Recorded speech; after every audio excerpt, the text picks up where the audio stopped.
And presentation is open for questions and answer section.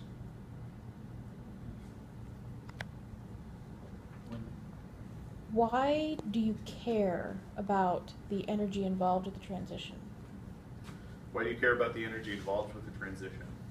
So there are multiple different kinds of transitions, and they all have different energy levels.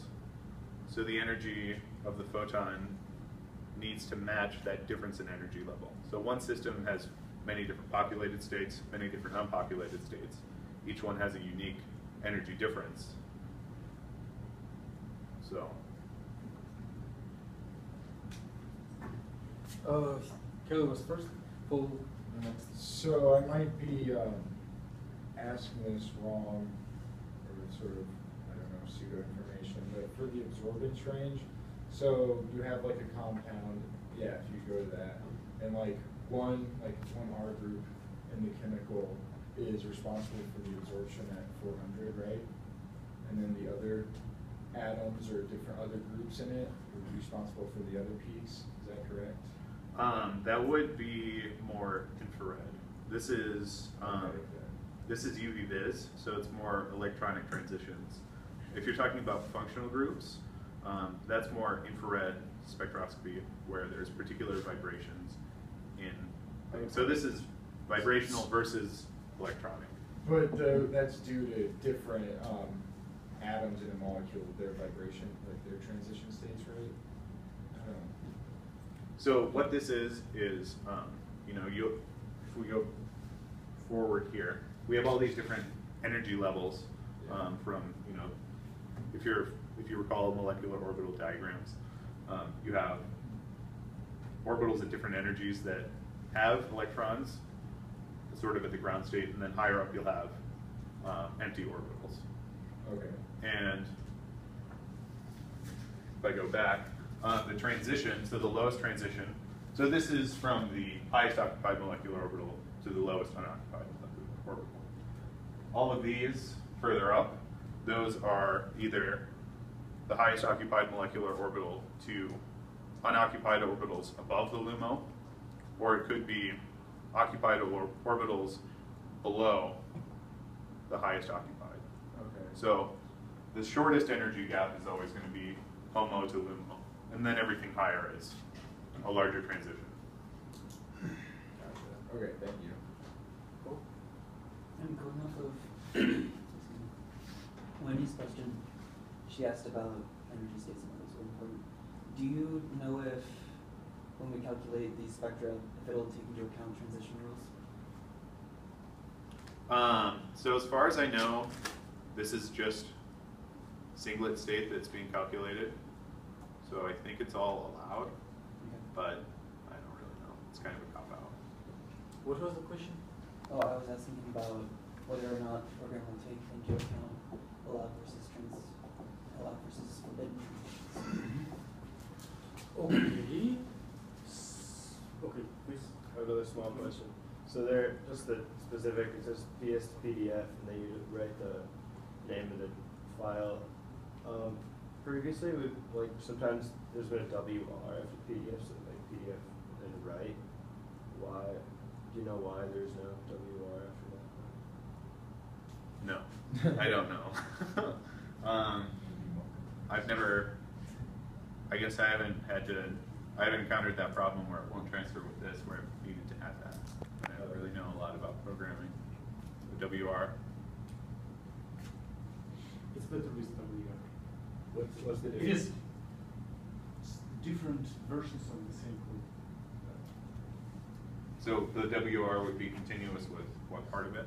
Just right after PS to PDF WR. So PS to PDF WR, all one word? Okay. I guess I haven't used that. I'll have to try it out. Good at. More questions? Please. Can you go back to the Frank Common principle? I just want to look at it. Yeah. Cool, thanks.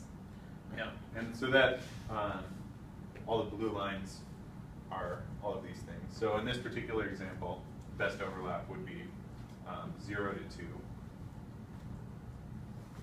Because they line up vertically fairly well. What is REU2015? Hmm? REU2015. Oh, this is, German. I guess I just didn't even pay attention. It's German, yeah. Google Images. You can translate it. Like electronic. This lower energy, it sounds even like English. Ground state. Mm-hmm. So then what is upper elektronischen Direktzustand? Angry. Angry, yeah. No, it's excited. Excited state. Okay. More questions? Okay. So first a comment.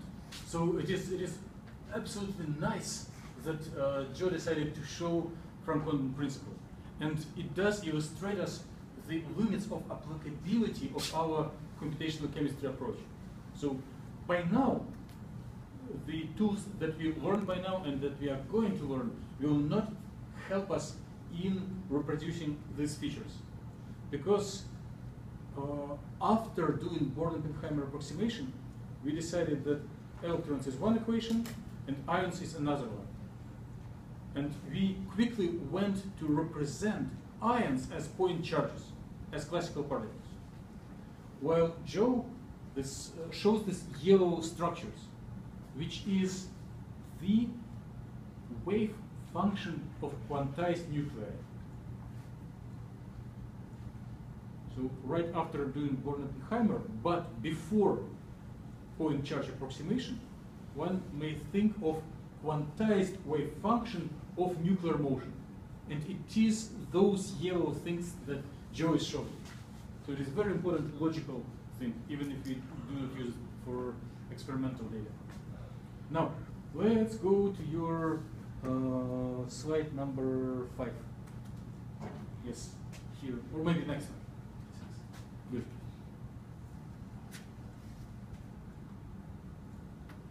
Joe did present it nicely, the practical steps, how to get this F symbol, oscillator strength. And here he explained what it is. So it does reflect the intensity of each line. And the value of F symbol answers your question whether transition is allowed or forbidden. If the F is large, it is allowed. If the F tends to 0, it is forbidden. So it is, he speaks this language.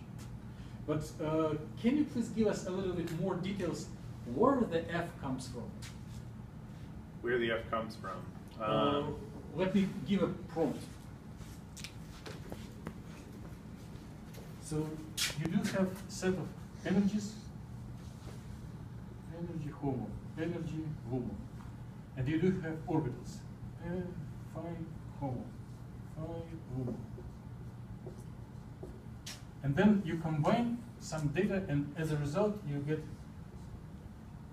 delta E, energy LUMO minus energy HOMO. And in addition, you get the oscillator strengths between HOMO and LUMO. So what is connection between this block and this block, to your best understanding?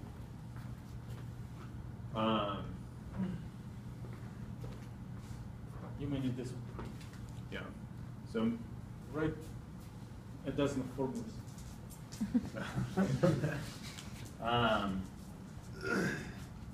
So these are all wave functions. So my guess would be something like this. And let's just say this is the HOMO. And the LUMO is like this. Where each one normalizes to 1, sort of the common area.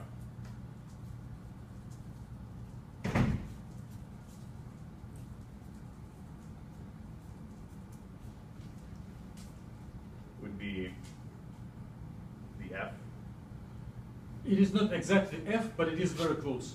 Do you follow his logic? So he plots one orbital, second orbital, and focus on the common area. It is almost there.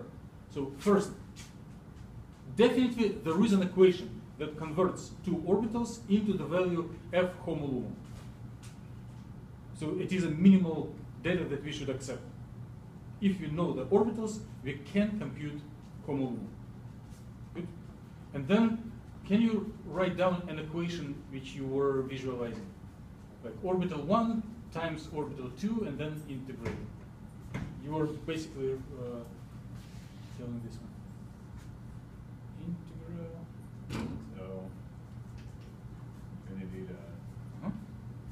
negative infinity or 0? Yeah, negative is fine. Okay.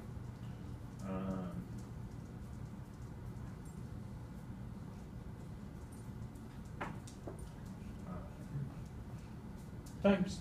Times. And then dr to have a Equals? Oh. just dr. Okay, this is enough. It is so. Do you see what he wrote? Do you recall something similar? So by the form, it should be related to F homolumum, but it is not exactly. So first, you know the orthogonality. The different orbitals multiplied one by another and integrated will give 0 all the time. In order to avoid 0, one put something inside. And skipping all theories, just R. And then taking square of this. Then it will give us oscillator strength. So you get the general flavor. Initial orbital, final orbital, operator of interaction, square gives oscillator strength. Okay. I do have a question about the, because I'm not really sure. So this number, is that oscillator strength? Yes. It is oscillator strength, so it's not the B. No. Okay. Last question to Joe. Where the orbitals are taken from? Where are the orbitals taken from? Yes. So you run VASP. You compute orbitals. They are stored somewhere. And then you run the code oscillator strengths that computes your actual oscillator strengths. Where this code takes orbitals from? Well, I would think that these energy levels are generated in the out car. Energies of orbitals. Energies of orbitals. But the phi, the wave functions. Yes. Ah. Did you hear your colleague? Yes. Excellent. Okay, let's thank the team and the speaker.